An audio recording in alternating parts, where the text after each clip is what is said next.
Hello दोस्तों, कैसे हैं आप लोग। आज हम लोग जो कवर करेंगे कोऑर्डिनेट ज्योमेट्री का लेक्चर 1 को कवर करेंगे। और डियर स्टूडेंट, मैं इतना ज़रूर बताऊंगा कि अगर आज का लेक्चर शुरू से अंत तक अगर आप पूरा देख लेते हो इस वीडियो में, तो आपका कोऑर्डिनेट ज्योमेट्री का जो बेसिक जो कॉन्सेप्ट है, जो बंदा को हमेशा परेशान करता है, वो आपका 100% क्लियर हो जाएगा। क्योंकि आज लेक्चर 1 है तो खास करके हम बेसिक चीज़ों पे ज़्यादा फोकस करेंगे और बहुत ही इम्पोर्टेंट सब रूल्स बताएंगे।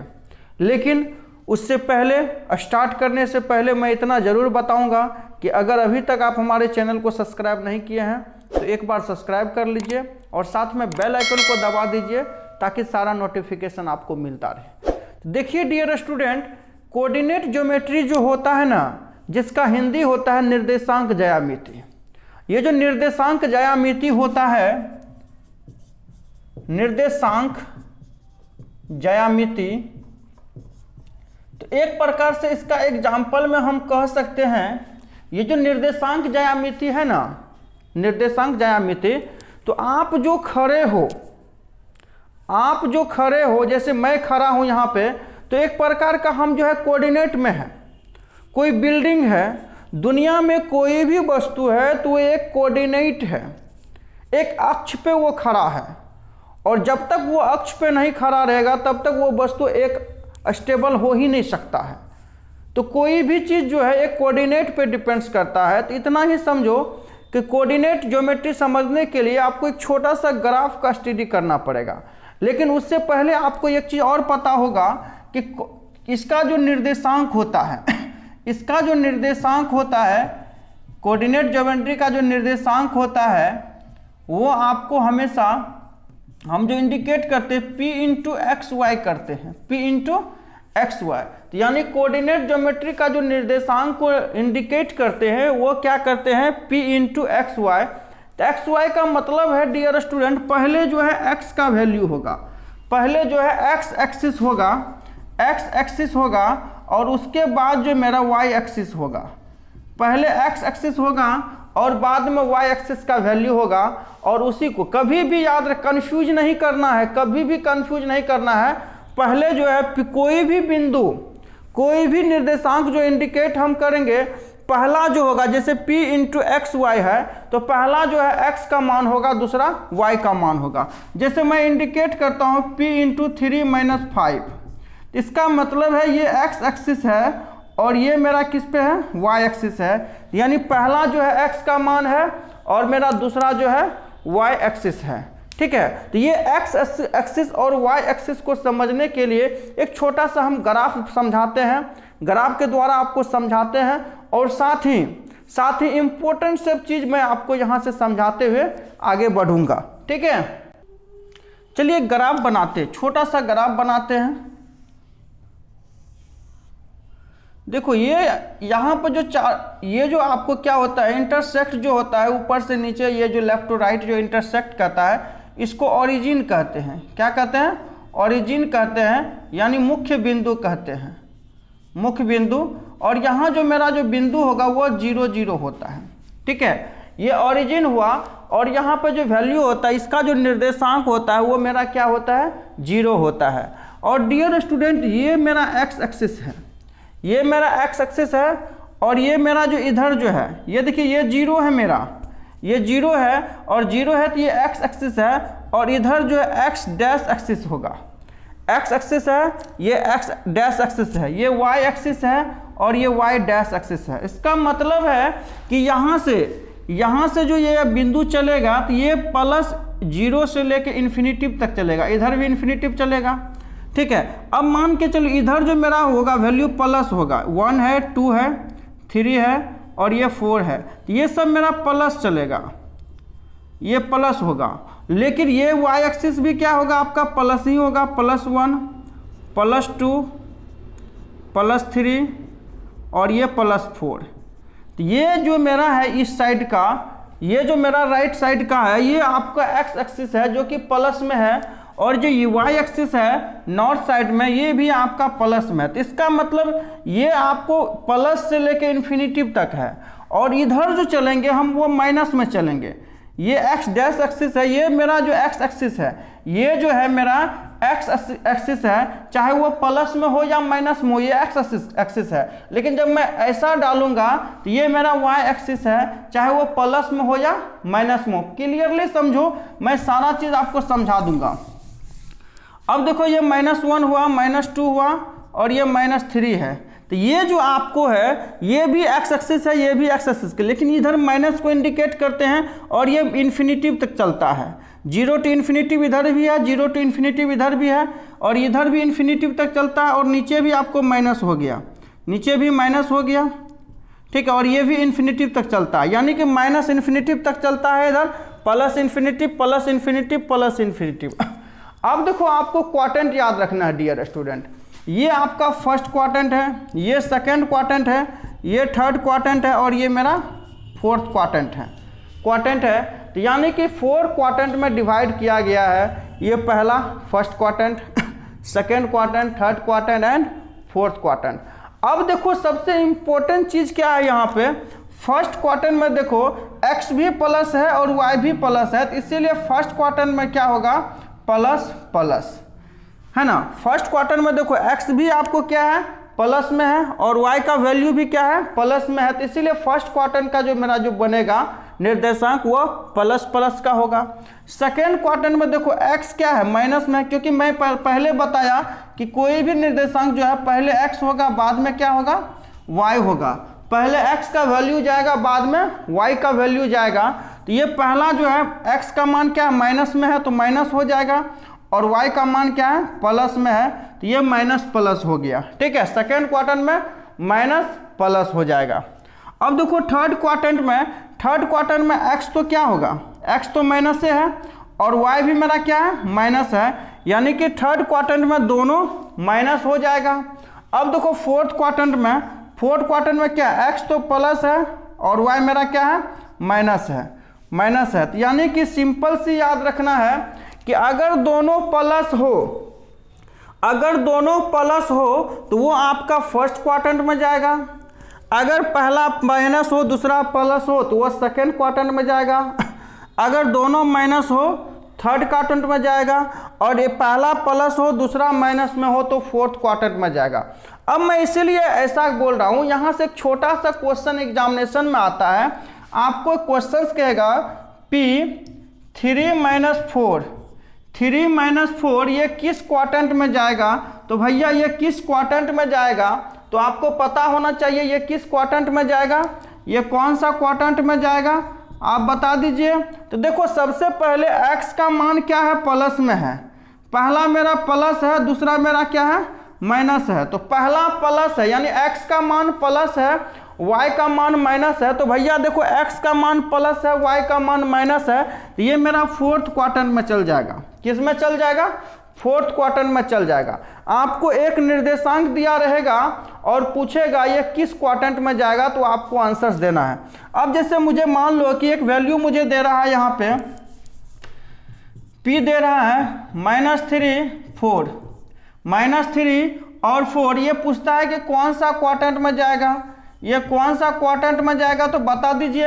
अब देखो माइनस है, फिर क्या है, मेरा प्लस है, x का मान माइनस में है, y का मान प्लस में है, तो भैया x का मान माइनस, y का मान प्लस, देखो माइनस प्लस है, तो ये सेकेंड क्वाड्रेंट में जाएगा। देखो सेकेंड और फोर्थ को थोड़ा सा याद रखना, पहला माइनस हुआ, ठीक है, दूसरा प्लस हुआ तो सेकेंड क्वाड्रेंट, पहला प्लस दूसरा माइनस हुआ तो फोर्थ क्वाड्रेंट, अगर दोनों प्लस है तो फर्स्ट क्वाड्रेंट, दोनों माइनस है तो है ना थर्ड क्वाड्रेंट। ये आप 100% याद रखेंगे। अब चलिए सबसे इंपॉर्टेंट चीज करते हैं क्या, कि आपको प्रतिबिंब ज्ञात करने के लिए कहा जाता है, ठीक है। अब मान लीजिए एक निर्देशांक दिया जाता है, और एक निर्देशांक देने के बाद, ठीक है, एक निर्देशांक देने के बाद कहता है कि इसका प्रतिबिंब रिफ्लेक्शन जो है किधर जाएगा। लेकिन इसमें दो कंडीशन में पूछेगा, कभी x अक्ष पे पूछेगा तो कभी y अक्ष पे पूछेगा। तो यानी किस अक्ष पे पूछता है वो मैं आपको बता रहा हूं, उसी क्वेश्चंस के बारे में डिटेल से बता। अब देखिए सबसे पहला क्वेश्चन कहता है कि बिंदु P -2 और 4 का प्रतिबिंब यानी रिफ्लेक्शन जो है एक्स एक्सिस पे क्या होगा, एक्स एक्सिस पे क्या होगा। कभी आपको एक्स एक्सिस के बारे में पूछेगा, कभी वाई एक्सिस पे पूछेगा। देखिए सबसे इंपॉर्टेंट क्वेश्चन है रेलवे और एसएससी का। देखो मैं पहले बेसिक बता रहा हूँ, फिर मैं डायरेक्ट वे में आंसर लिखने के लिए आपको सिखाऊंगा, इसलिए आप बने रहो अंत तक। और डियर स्टूडेंट, अगर वीडियो थोड़ा सा भी अच्छा लग रहा है तो ज़रूर शेयर कर देंगे दोस्तों के लिए, अपने लिए लाइक कर दें और मुझे कमेंट ज़रूर करें कि आपको वीडियो कैसा लगा। अगर कोई भी नया टॉपिक आपको पढ़ना है तो कमेंट करके मुझे नीचे बताएं, मैं ज़रूर आपकी जो भी आपको पढ़ना है, जो भी नया टेक्निक चाहिए, ट्रिक्स चाहिए, मैं उसको प्रदान करने की कोशिश करूंगा। तो चलिए क्वेश्चन है बिंदु यानी -2 4 का प्रतिबिंब रिफ्लेक्शन जो है एक्स एक्सिस पे कहाँ बनेगा। देखो नॉर्मली मैं ये छोटा सा ग्राफ ले लेता हूँ, बेसिक मैं बता रहा हूँ अभी मैं बेसिक बता रहा हूँ, इसलिए आप टेंशन मत लो, अभी टेंशन मत लो। मैं बेसिक, देखो ये ओरिजिन पॉइंट है और ये मेरा 0 वैल्यू होता है, ठीक है। ये एक्स एक्सिस है जो कि प्लस में है, ये एक्स डैश है, माइनस में वाई एक्सिस है, ये वाई डैश है। तो इसका मतलब है ये 1 है, ये 2 है, ये 3 है, ये देखो 1 है, 2 है, ये 3 है, ये सब प्लस में जाएगा। अब देखो ये माइनस है, माइनस है, माइनस है, ये सब माइनस में चल गया आपको, -1, -2, -3। अब ये देखो -1 है, -2 है, ठीक है। तो चलो यहीं तक समझते हैं। अब देखो मुझे कहता है कि बिंदु -2 4। अब देखो इसका मतलब है -2 4, इसका मतलब है x का मान -2 लेना है, y का मान 4 लेना है। x का मान -2 लेना है, y का मान 4 लेना। पहले तो x का मान होगा, बाद में y का वैल्यू होगा। x का मान -2 लोगे तो ये मेरा पॉइंट्स हो गया, ये पॉइंट्स हो गया, तो ये पॉइंट्स है। लेकिन y का मान 4 लोगे तो थोड़ा सा और इसको मैं ऊपर कर देता हूँ, तो y का मान मुझे 4 लेना, मान लो ये 4 है, तो इसके साइड में y का मान 4 ये हो गया, x का मान ये हो गया, तो इसका मतलब मेरा ये पॉइंट्स हो गया, यहीं पे शो करेगा। क्योंकि x का मान -2 लेंगे तो इस सीधे में जाएगा और y का मान 4 लेंगे, तो इसका मतलब ये बिंदु हो गया कितना, -2 और 4। अब जो ये बिंदु है मेरा -2 और 4, अब देखो इसका जो रिफ्लेक्शन होगा, प्रतिबिंब जो बनेगा, तो क्वेश्चन में ये जरूर देख लेना है कि ये किस अक्ष पर बनेगा, एक्स अक्ष पे बनेगा कि वाई अक्ष पे बनेगा। अब कहता है एक्स एक्सिस पर, तो एक्स एक्सिस पर ये बना है, तो एक्स एक्सिस पर बनेगा, तो इसका मतलब सीधा समझो कि ये मेरा दर्पण है। जिस एक्सिस पे मेरा प्रतिबिंब बनेगा तो वही मेरा दर्पण होगा। अगर एक्स एक्सिस पर बनता है तो ये दर्पण, अगर मान लो कोई बंधु या वस्तु यहाँ से अगर देखेगा तो नीचे आएगा तो क्या होगा, नॉर्मली है कि शीशा इस तरह से है तो सेम टू सेम आएगा, वो चेंज नहीं होगा, ठीक है। तो अब देखो यहाँ पे सबसे पहले एक्स एक्सिस पे बनेगा, तो एक्स एक्सिस पे बनेगा तो कहाँ बनेगा, ये -3 मान लो और इसको -4 मान लो, ठीक है। एक्स एक्सिस पे बनेगा, तो अब देखो एक्स एक्सिस पर जो बनेगा तो भैया क्या होगा, एक्स एक्स पे बनेगा तो एक्स तो चेंज नहीं होगा। देखो एक बात और याद रखना, जिस अक्ष पर आपको अगर प्रतिबिंब बनाना है तो वो चेंज नहीं होता है। अगर एक्स पर बनाना है तो एक्स का वैल्यू चेंज नहीं होगा, वाई पर बनाना है तो वाई का वैल्यू चेंज नहीं होगा। जिस अक्ष पे बनाते हैं उसका वैल्यू चेंज नहीं होता है, जिस अक्ष पे नहीं बनाते हैं उसका वैल्यू चेंज होता है। तो अब देखो एक्स अक्ष पे बनाना है तो इसका मतलब एक्स का मान तो मेरा 2 होगा, लेकिन y का मान क्या है, हमको 4 लेना है, तो 4 लेना तो यहाँ पे मेरा आ जाएगा, ये मेरा आ जाएगा, क्योंकि ये 4 ले गया और x का मान ये मेरा 2 होगा, तो इसका मतलब मेरा ये हो जाएगा -2 हो जाएगा और -4 होगा, ये मेरा हो जाएगा। तो इसका इमेज जो है यहाँ बनेगा, क्योंकि x अक्ष पे बनेगा तो इसका इमेज कहाँ बन जाएगा, यहाँ बन जाएगा। तो यानी कि मेरा इसका जो प्रतिबिंब बनेगा क्या हो जाएगा, आपको -2 और -4 हो जाएगा, -2 और -4 हो जाएगा। लेकिन अगर इसी को समझो, अगर इसी को हम y अक्ष पे बनाते, अगर y एक्सिस पे बनाते तो क्या होता। अब देखो y एक्सिस पे अगर इमेज बनाते तो इसका मतलब y एक्सिस पे बना रहे तो भैया y चेंज नहीं होगा, x चेंज होगा। तो y पर बनाते हैं तो इसका मतलब दर्पण मेरा इधर है, दर्पण मेरा ये है, तो इसका मतलब उधर प्रतिबिंब बनेगा। अगर कोई वस्तु इधर है तो प्रतिबिंब तो इधर ना बनेगा मेरा, अरे जिस अक्ष पे आप प्रतिबिंब बना रहे हो वही मेरा दर्पण है। अगर x पे बनाते हो तो x दर्पण है तो नीचे बनेगा, y पे बनाते हो तो इसका मतलब दर्पण ये है तो उसका उधर बनेगा। ठीक है, अब मान लो ये पॉइंट है, अगर मेरा इधर प्रतिबिंब बनेगा तो सबसे पहला क्या होगा, तो x का मान -2 है तो इधर जाएगा तो क्या हो गया, ये +2 हो गया, x का मान +2 हो गया। और 4 जो है, अब देखो ये जो 4 है, 4 उधर जाएगा तो अब देखो y अक्ष पे y चेंज नहीं होगा। ठीक है, 4 जो है मेरा ये हो जाएगा तो इसका मतलब इसके सामने में यहाँ बन जाएगा और ये मेरा पॉइंट होगा कितना, 2 और 4। तो अगर y अक्ष पे इसको बनाते हैं तो मेरा आंसर क्या होता है, 2 और 4, 2 और 4। तो यहाँ से देखो एक चीज हमें समझ में आ रही है, एक चीज समझ में आ रही है डियर स्टूडेंट, कि अगर मान लो कोई भी बिंदु है, कोई भी बिंदु है, अगर -2 है 5 है, या तो 2 है और -5 है, अब इस पे किस पे बनाना है ये डिपेंड्स करता है। ये जो बनाओगे किस पे बनाओ, अब देखो किस पे बनाना है। अब अगर मुझे x एक्सिस पे बनाना है तो देखो कितना आसान हो जाता है, अगर x एक्सिस पे बनाना है तो देखो कितना आसान हो जाता है। तो सीधा सा डियर स्टूडेंट याद रखना है कि जिस एक्सिस पे बनाएंगे वो चेंज नहीं होगा। और x अक्ष पे बनेगा तो x अपने घर में जाएगा तो थोड़ा उसका कोई भी चीज़ परिवर्तन होगा। अगर आप नॉर्मल घर में रहते हो तो जैसे सब दिन रहते हो वैसे रहते हो, जरूर नहीं सजना है संवरना है, लेकिन दूसरे घर जैसे जाते हो तो आप पूरा तैयार वार होकर के जाते हो, मतलब कुछ परिवर्तन आता है आप में। ठीक है, तो अब x एक्सिस पर बनाना है तो x में कोई परिवर्तन नहीं होगा, x में कोई भी परिवर्तन नहीं होगा, लेकिन y जो है माइनस है तो प्लस हो जाएगा, प्लस है तो माइनस हो जाएगा। बस y का वैल्यू चेंज नहीं होगा, बस उसका सिंबल चेंज होगा। अरे माइनस है तो ये क्या हो जाएगा, प्लस हो जाएगा, माइनस है तो प्लस हो जाएगा। अब इसी को मान लीजिए y एक्सिस पे बनाते हैं, y एक्सिस पे बनाते तो क्या करते भैया, y एक्सिस पे बनाते हैं तो y चेंज नहीं होगा, y एक्सिस पे बनाएंगे तो y चेंज नहीं होगा, तो कौन चेंज होगा, x चेंज होगा। तो भैया x प्लस है तो माइनस कर देंगे और y जो का त्यों रख देंगे, तो यही तो आपका आंसर हो गया।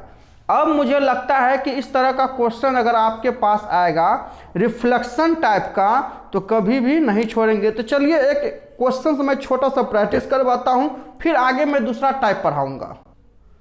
तो चलिए सबसे पहले इस क्वेश्चन को करता है। देखो कहता है बिंदु P3-4 का प्रतिबिंब बनाना है, रिफ्लेक्शन करना है, मतलब इमेज बनाना है। तो सबसे पहले यहाँ पे क्वेश्चन पूछना है x एक्सिस पे बनाए कि y एक्सिस पे बनाए। अगर x एक्सिस पे बनाओगे तो सीधा समझो जिस अक्ष पे बनाते हैं उसका वैल्यू चेंज नहीं होता है। x अपने घर में जाएगा तो नो चेंजिंग, y अक्ष पे बनाएंगे तो y नो चेंजिंग। अब देखो x अक्ष पे बनाना है तो भैया x का जो मान ज्यों का त्यों रहेगा, x का मान ज्यों का त्यों रहेगा, 3 ले लिए, लेकिन y का मान चेंज होगा, माइनस है तो क्या होगा, प्लस होगा, प्लस है तो माइनस है। अब देखो y अक्ष पे बनाते हैं तो y चेंज नहीं होगा, x चेंज होगा, x का मान -3 होगा, y का मान +4 होगा। तो यही तो आपका आंसर है, यही तो आपका आंसर है। क्लियर? तो अब चलिए आगे मैं बता रहा हूं सबसे इंपॉर्टेंट चीज, एक क्वेश्चन आपके लिए होमवर्क के लिए छोड़ रहा हूं। इसके बाद जो नेक्स्ट कॉन्सेप्ट है मैं नेक्स्ट लेक्चर में बना के आपके लिए लेकर आऊंगा। तो लेकिन आपके लिए होमवर्क जो मैं छोड़ के जा रहा हूं जरूर उसका कमेंट मुझे कमेंट बॉक्स में करेंगे। चलिए मैं आपके लिए होमवर्क देता हूं। देखिए क्वेश्चंस क्या है कि निर्देशांक जो है P-3 का प्रतिबिंब जो है रिफ्लेक्शन जो है x अक्ष पे क्या बनेगा और y अक्ष पे क्या बनेगा। तो मुझे इस प्रश्न का जवाब जो है कमेंट करके जरूर दें, और साथ ही वीडियो अच्छा लगा है तो आप इसे शेयर कर दें, अपने लिए सब्सक्राइब कर ले। और मैं बहुत जल्द दूसरा लेक्चर लेकर आऊँगा जिसमें टॉप लेवल का कॉन्सेप्ट मैं बताऊँगा, इसलिए आप इंतज़ार करें। लेकिन जब तक मैं दूसरा पार्ट लेकर आता हूँ आप इसको वायरल कर दीजिए। थैंक यू सो मच, मिलते हैं नेक्स्ट वीडियो में। जय हिंद, जय भारत।